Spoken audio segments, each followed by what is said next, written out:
About UNGA, they released their they released their financial results, which their profitability. The profit was up, revenue also was up. Yeah, revenue was up slightly. Yeah, around 43 million. Yeah, which it's not. But in terms of their operating something. Yeah, the operating profit is where like the difference. Yeah, it really went up. Yeah, from 299 million to 616 million.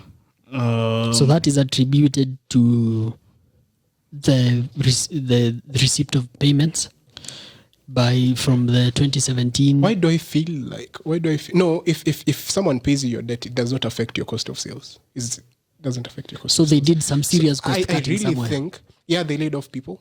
They laid off people. Yeah. After they sold a subsidiary, and so with that they laid off some employees. Yeah, they sold part of the bakery. I'm feeling bakery business. I have a feeling that the payment they got from the government was sort of a subsidy.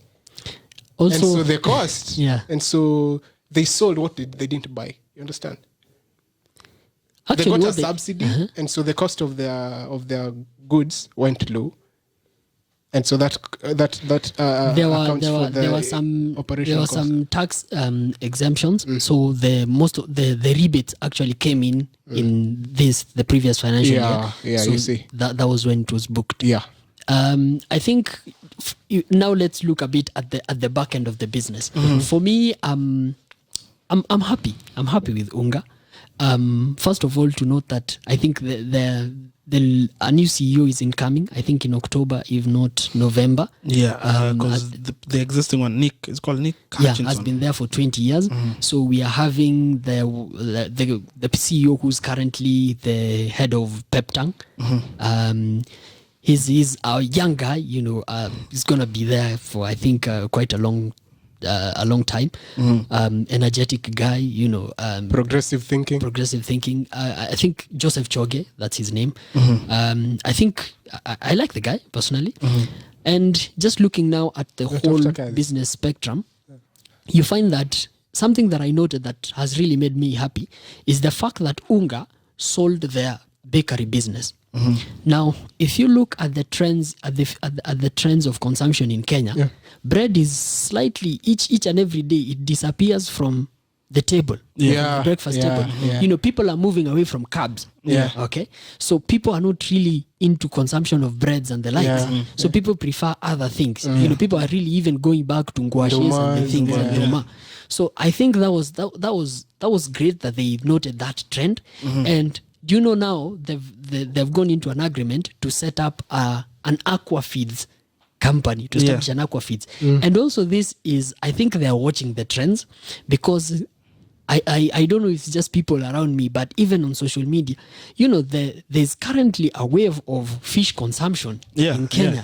Kenyans are really, consuming a lot of fish. It's like a vibe currently. It's a vibe, and also I think the messaging right now, because the message is red meat is not really so good for your body. White meat and chicken, it's like, hey, those chickens are injected with dawagani, so you're not sure. So you go for fish. So fish seems to be like the safest.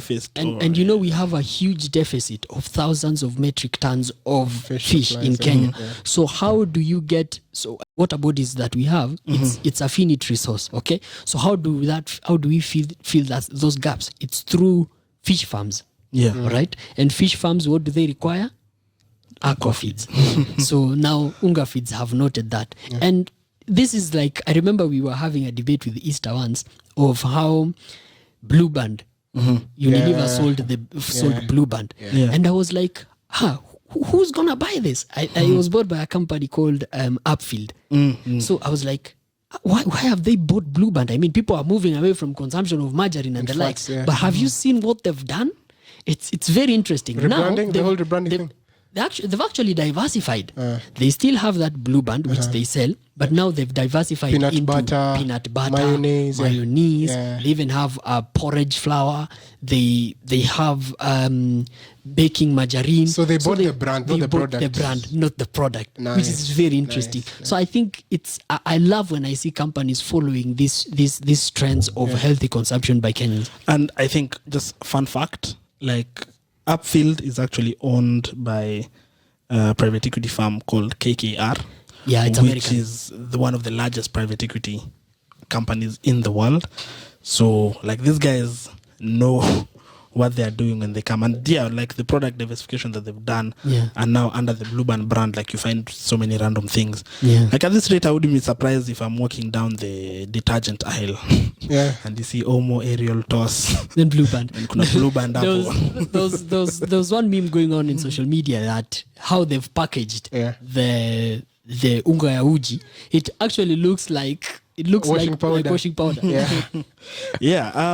So for I think for UNGA, the thing that I was trying to really figure out is how they that operation profit, like, because revenues didn't change that much, but then the operation profit like really jumped. It didn't really come clear to me what they really did different to cause the operational profit to go up. It's maybe we'll wait for the annual report. I think the only thing I've found to that effect is the fact that they laid off people.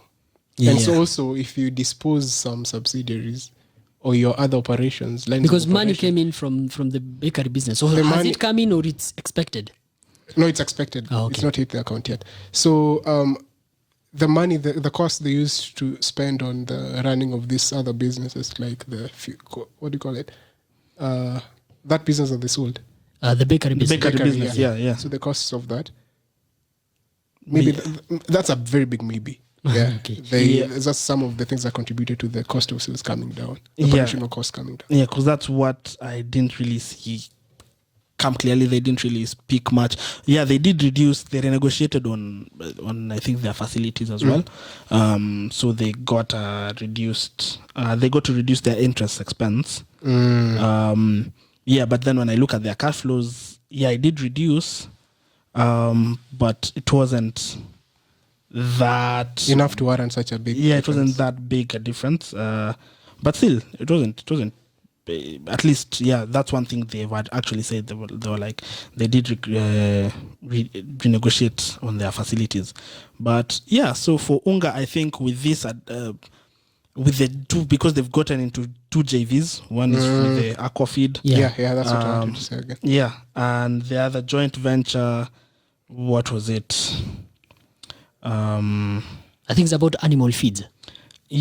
So one is to expand the Aquafeed production and marketing capability in the region. Then the other is for animal feed and expand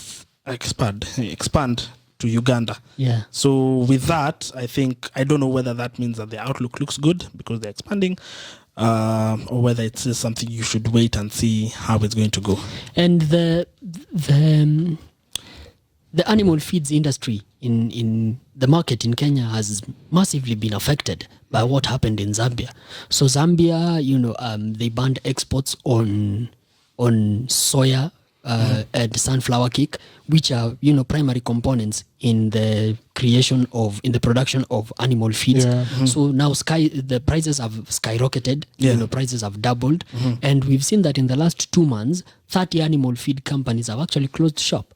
So it's a big issue.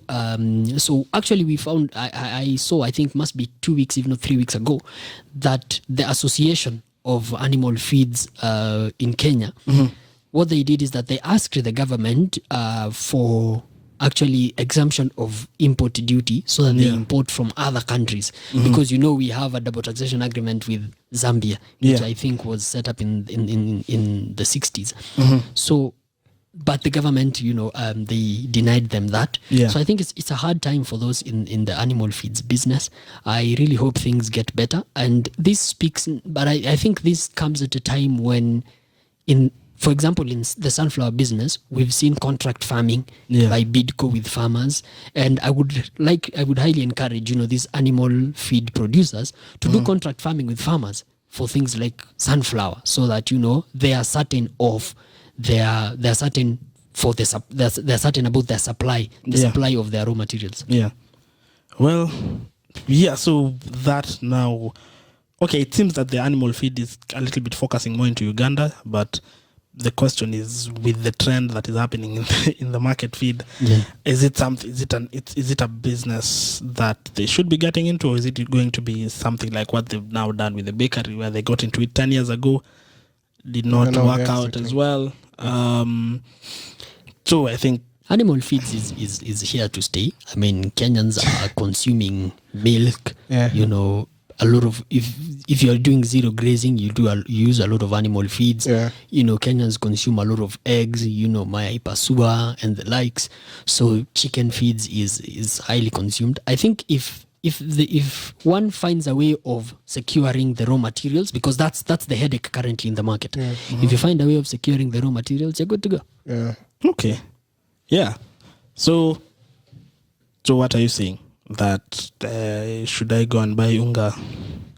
No, start doing what? I'm really hoping to see if there'll be any market, a huge market activity with the entry of the new CEO, because the CEO who's exiting has been there for 20 years, for a very long time. So probably there might be jitters in the market. I would love to see how that pans out. So we should hold. We should hold and see what happens. You as I always say, make your own financial decision. We are putting you in a fix. You're trying to box me, but again I say, just do your own research. I mean, as we always say, due diligence is everything.